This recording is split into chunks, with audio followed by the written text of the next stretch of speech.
आणि या बातमीबद्दल आपल्याला बोलायचं आहे, पण त्याआधी आत्ताची आपण एक महत्त्वाची बातमी बघतोय, ती म्हणजे बंगळुरू टेस्टमध्ये आपण बघतोय टीम इंडिया आता विजयाच्या उंबरठ्यावर आहे। महत्त्वाची बातमी आहे, जसे आता आपल्याला अपडेट्स मिळत आहेत, टीम इंडियाचा बंगळुरू टेस्टमध्ये दणदणीत असा विजय झाला। अगदी काही वेळापूर्वीच खरं तर इंडियाला विजयासाठी एका विकेटची गरज होती, पण खरं तर ती कमी आता पूर्ण भरून निघाली असं म्हणायला काही हरकत नाहीये। बंगळुरू टेस्टमध्ये टीम इंडियानं आपला विजय मिळवलाय।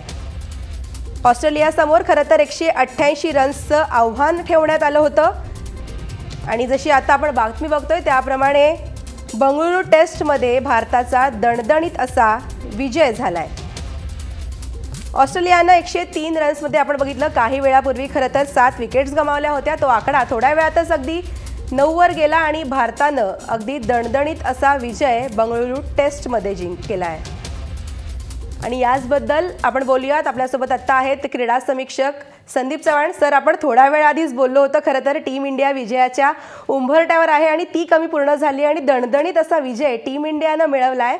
काय सांगाल या सगळ्याबद्दल? जसं मी म्हटलं की विजयाची एक औपचारिकता बाकी होती। एकंदरीत तुला फिरकी मारा पाहता ऑस्ट्रेलियन बॅट्समॅनना थांबणं अवघड होतं या खेळपट्टीवर आणि तसंच काहीसं झालं। आणि मला असं वाटतं की हा जो विजय आहे हा सांघिक कामगिरीचा विजय आहे। थोडंसं दर्शन आम्ही तुला इतिहासात घेऊन जाऊ इच्छितो। 2001 साली ऑस्ट्रेलियाची टीम जी आहे स्टीव्ह वॉच्या नेतृत्वाखाली भारतामध्ये आली होती आणि मुंबईत त्यांची मॅच जी होती 10 विकेटने भारतीय संघ हरला होता आणि त्याच्यानंतर भारतीय टीमवर प्रचंड टीकेचं काऊल खेचण्यात आलं होतं। गांगुली होता तो टीमचा कॅप्टन होता। त्याच्यानंतरची मॅच जी होती ती कोलकातामध्ये होती आणि कोलकातामध्ये फॉलो ऑन मिळाल्यानंतर सुद्धा भारताने देदीप्यमान असा विजय मिळवला होता आणि तिथून जो भारतीय संघाचं जे मनोबल उंचवलं त्यानंतर अनेक ऐतिहासिक विजय भारताने मिळवले होते। यावेळेलाही तसंच झालं। पहिली मॅच पुण्यामध्ये होती, पुण्यामध्ये आपण दारुण पराभव पत्करला होता। त्याच्यानंतर विराट कोहलीच्या नेतृत्वापासून सगळ्यांना टीकेचं झोड उठली होती, परंतु त्यातनं प्रामाणिकपणे त्यांनी प्रयत्न केले आणि आज भारताला एक ऐतिहासिक विजय मिळवून दिलाय।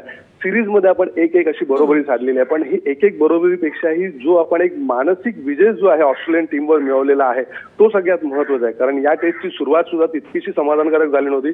लक्षात घे पहिल्या इनिंगमध्ये ऑस्ट्रेलियाने भारतावर आघाडी मिळवली होती, असं असताना सुद्धा भारताने आघाडी परतून विजय मिळवणं जे कोलकात्यामध्ये आपण केलं होतं, त्यांच्यावर आपण केवळ विजय मिळवला नाही तर त्यांच्या मनोबलाचं सुद्धा खच्चीकरण केलं आणि म्हणून मला वाटतं हा विजय जो आहे हा अनेक अर्थाने भारतासाठी महत्त्वाचा ठरला। दर्शन अगदी खरं संदीप सर, जर तुम्ही म्हणताय विजय हा भारतासाठी महत्त्वाचा आहे। जर आपण बघितलं तर आता 1-1 ची बरोबरी झाली आहे। आताची मॅच खरं तर 75 रन्सनं भारताने जिंकली, पण अजून सुद्धा 2 मॅच बाकी आहेत। आता या पुढच्या दृश्याकडे नेमकं आपण कसं बघायचं?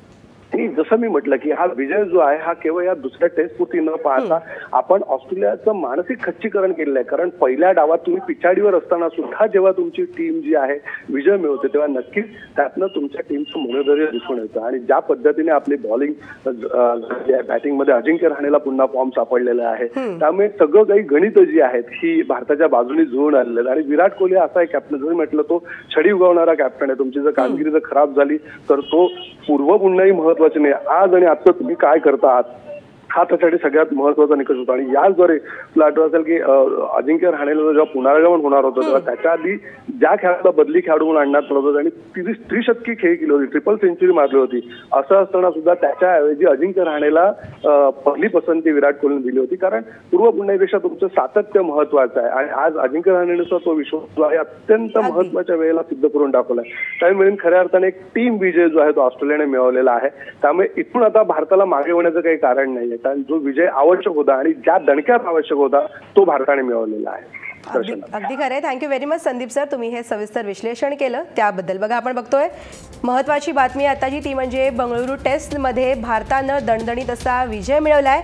75 रन्सनी टीम इंडियाचा विजय झाला। आपण आता बघतोय या टेस्ट मॅचमध्ये 1-1 अशी आता बरोबरी झाली आहे, पण अजून सुद्धा पुढच्या 2 मॅचेस बाकी आहेत। या 2 मॅचेसमध्ये टीम इंडिया आता नेमकी कशी खेळी करते याकडे सगळ्यांचं लक्ष लागलंय।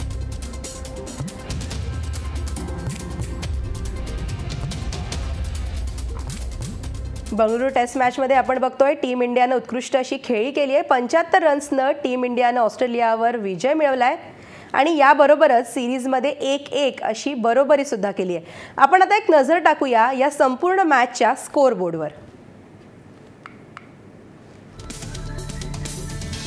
बघा पहिली इनिंग ही 189 रन्समध्ये झाली तर दुसरी इनिंग 274 रन्समध्ये।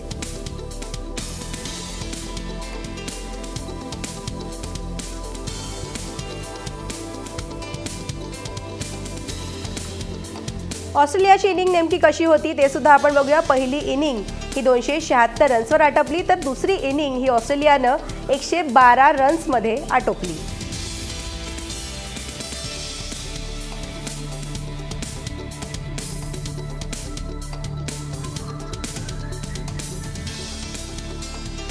बघा, तर या संपूर्ण विजयाचा हिरो ठरला तो म्हणजे आर अश्विन। पहिली इनिंग त्यांनी 27 आणि 1 मध्ये पूर्ण केली, तर दुसरी इनिंग 41, दुसऱ्या इनिंगमध्ये त्याने 41 रन्समध्ये 6 विकेट घेतल्या। तर अशा पद्धतीने या बंगळुरू टेस्टमध्ये जर आपण बघितलं तर विजयाचा खरा शिल्पकार हा आर अश्विन ठरला, असं म्हणूनच आता अश्विनकडे बघितलं जात आहे।